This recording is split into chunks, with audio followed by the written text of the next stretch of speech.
di pasona tok rohaka. Sama bere-bere saya, Jennifer. Ini tulang menyampaikan bahwa ada banyak yang kehilangan dengan perginya bapakmu ini.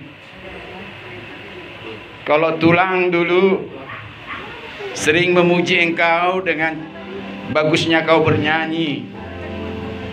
Di Punguan Sonak Malela dulu, tulang masih ingat namamu ada di buku acara bernyanyi untuk Bona tahun Sonak Malela 2 tahun yang lalu. Banyak suka dengan suaramu, Jennifer. Kini kau sudah sarjana hukum, sudah menyelesaikan tingkat sarjana 1, strata 1 dengan hasil cum laude. Ada banyak orang gak percaya bahwa kau bisa meraihnya itu dengan luar biasa. Kalau melihat bagaimana jerih payah orang tuamu, apa kata dunia? Seolah-olah gak mungkin kau raih. Ada banyak terkejut bagaimana kematian daripada bapakmu ini. Tapi ini menjadi khotbah buatmu, buat adikmu, buat mama dan keluarga. Ada banyak memang keluarga, setiap keluarga punya kekurangan dan kelemahan. Kami paham betul itu. Saya sebagai pendeta misionaris paham betul. Setiap keluarga ada saja yang perlu mendapat pemulihan. Setiap keluarga ada saja perlu dalam doa. Karena itu kita harus sadar bahwa kematian adalah istirahat. Ini bukan segala-galanya buat bapakmu. Dia hanya istirahat. Maradian bahasa Batak, rest in peace. Dia beristirahat dengan tenang. Jadi ketahuilah, kematian itu hanya istirahat. Apa dikatakan Wahyu 14 ayat 13? Berbahagialah setiap orang yang mati di dalam Tuhan, karena demikianlah mereka boleh beristirahat dalam lelahnya. Segala perbuatannya menyertai mereka semua. Dan ingat apa yang dikatakan Rasul Paulus dalam 1 Korintus 13 ayat 12. Sekarang ini kita hanya melihat suatu cermin rupa bayang-bayang, bahwa kita tidak saling mengenal dengan sempurna. Tetapi nanti kita melihat muka dengan muka. Nanti kita melihat bagaimana kesempurnaan pengenalan satu sama lain, termasuk kalian dengan bapak kalian ini. Ya. Jadi itulah harapan setiap orang yang mati di dalam Tuhan, bahkan orang yang hidup di dalam Tuhan. Pada saat dia datang dengan malaikatnya meniup bunyi sangkakala, maka setiap orang yang mati dalam Tuhan akan dibangkitkan. Tetapi orang yang mati di luar Tuhan belum dibangkitkan. Tunggu 1000 tahun setelah orang yang mati di dalam Tuhan dan orang yang hidup di dalam Tuhan itu berkuasa. Ini harus kita pahami sebagai orang Kristen, yang harus tahu pengajaran bagaimana Bible mengatakan itu. Memang ada kesedihan tatkala yang kita kasih mati, tetapi jangan harapkan kematian setiap orang yang kita kasihi harus seperti kematian Lazarus. Hanya 4 hari dia dalam maut, tetapi Yesus Kristus membangkitkannya. Dan jangan pula kita mengharapkan seperti kematian Putri Jairus. Hari itu juga dibangkitkan dari kematiannya. Dan jangan pula kita mengharapkan seperti kematian seorang pemuda di kota Nain, yang pada hari itu tidak jadi dikuburkan, tetapi dibangkitkan dari kematiannya, dibangunkan oleh Yesus Kristus. Tidak harus kita menuntut kepada Tuhan kematian daripada yang kita kasihi. Tetapi ada saatnya, kalau Lazarus hanya 4 hari dibangkitkan, putri Jairus hari itu juga, pemuda yang dibawa ke kuburan pada saat itu juga di jalan ke kuburan dibangkitkan. Tetapi kita harus lebih percaya, Dia lebih tahu, Dia mengerti apa yang kita perlu kelak. Tidak harus sekarang.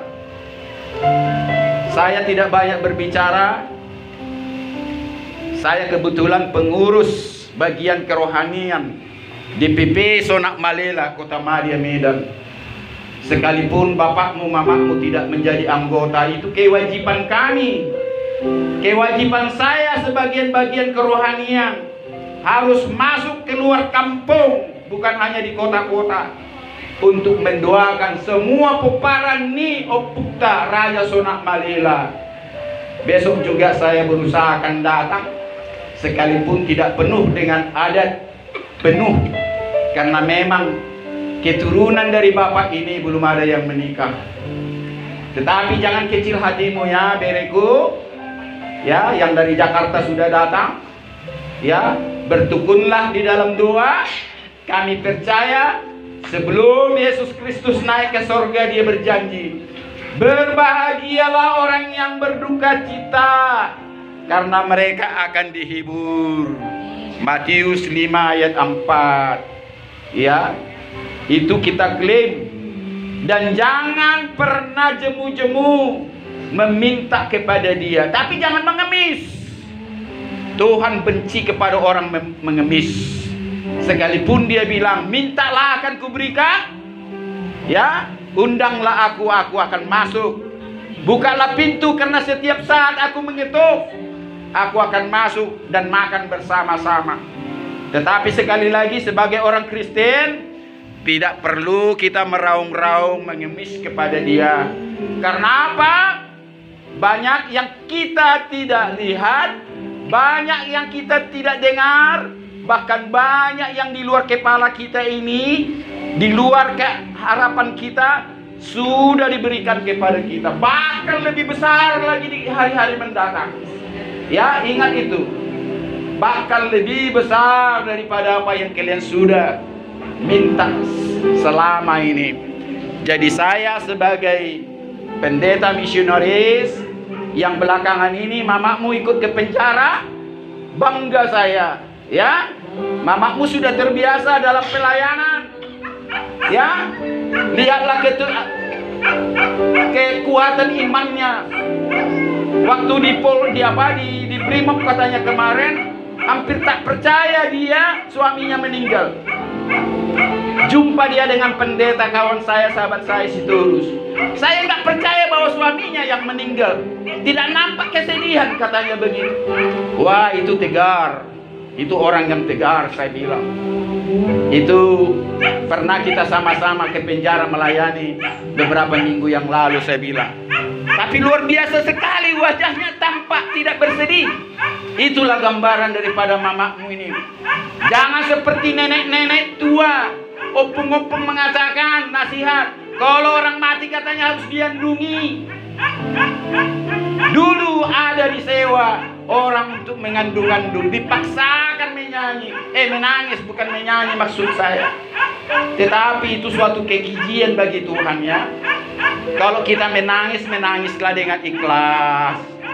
Jangan tunjukkan bahwa engkau bersandiwara, karena tanpa menangis pun Dia sudah suka sama kita. Itu tandanya bahwa kalian bukan merasa memiliki Dia, karena Dia milik Sang Penciptanya.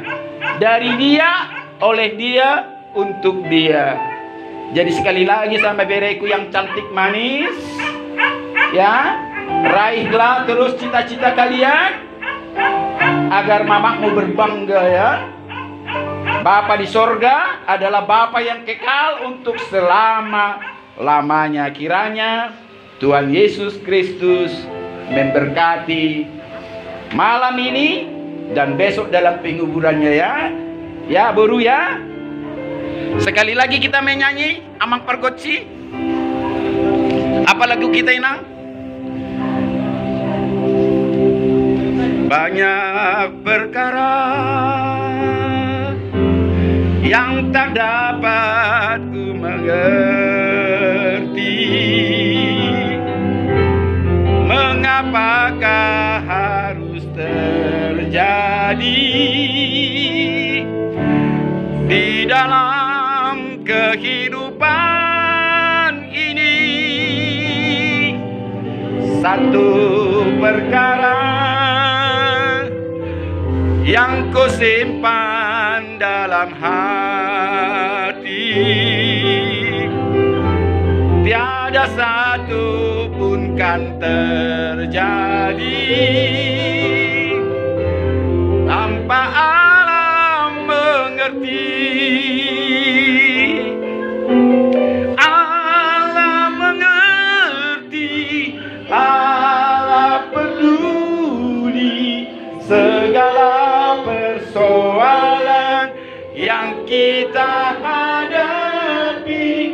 Tak akan pernah dibiarkannya ku bergumul sendiri, sebab Allah peduli. Kita ulangi. Banyak perkara yang tak dapat ku mengerti, mengapakah harus terjadi di dalam kehidupan ini. Satu perkara yang ku simpan dalam hati, tiada satu pun kan terjadi tanpa Allah mengerti. Allah mengerti, Allah peduli segala persoalan yang kita hadapi. Tak akan pernah dibiarkannya ku bergumul sendiri, sebab Allah peduli, sebab Allah mengerti, sebab Allah peduli.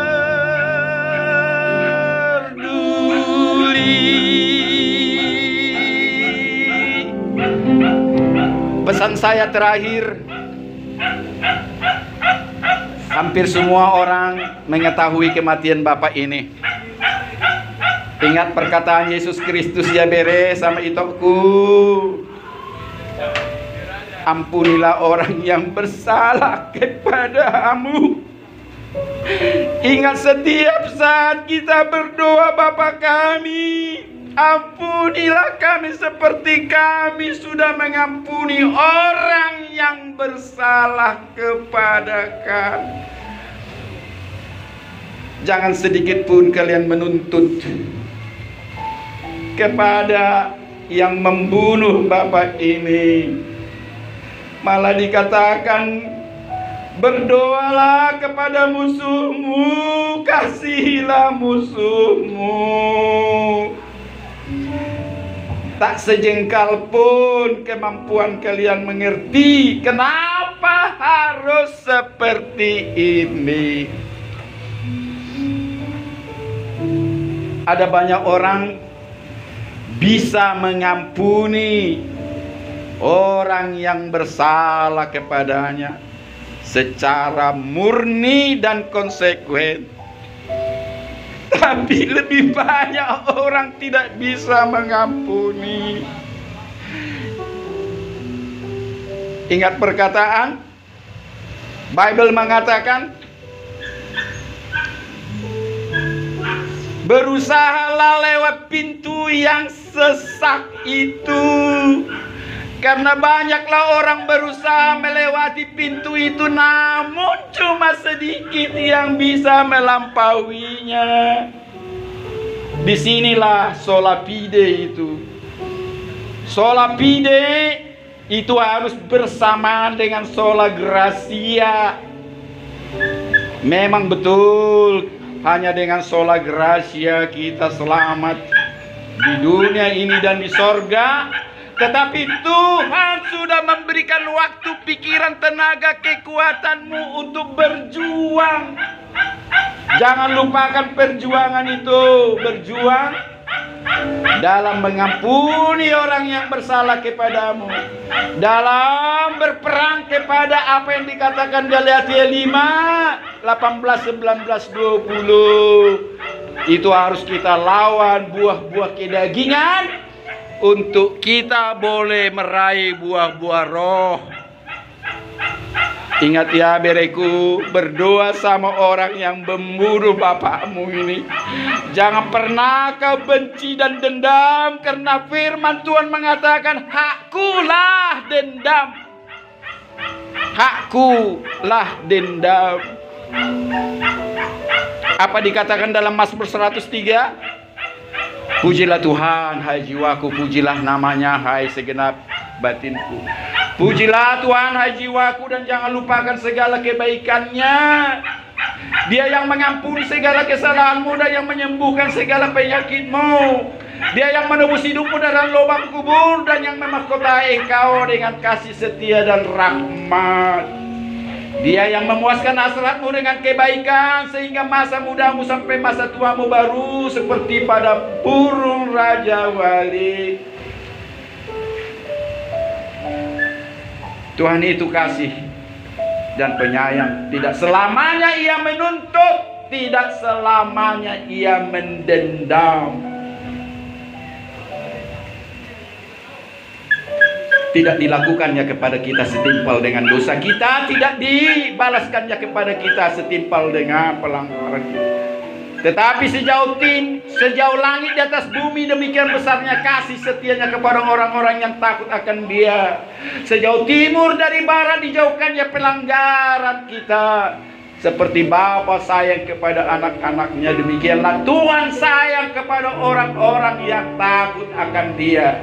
Adapun manusia hari-harinya seperti rumput, seperti bunga di padang, demikianlah ia berbunga. Apabila angin datang melintasinya, maka hilanglah ia, bahkan tempatnya pun tidak mengenalnya lagi. Tetapi kasih setia Tuhan dari selama-lamanya sampai selama-lamanya kepada orang-orang yang takut akan Dia, dan keadilannya kepada anak cucu, dan kepada orang-orang yang berpegang pada perjanjiannya, yang ingat melakukan segala titah-titahnya.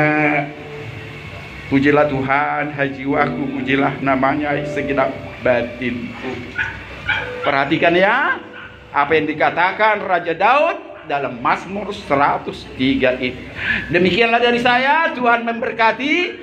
Biarlah semuanya kita tanpa terkecuali disertai dan diberkati dan dikuatkan dan dimampukan kita untuk mengampuni segala orang yang bersalah kepada kita. Terpuji nama Tuhan, amin.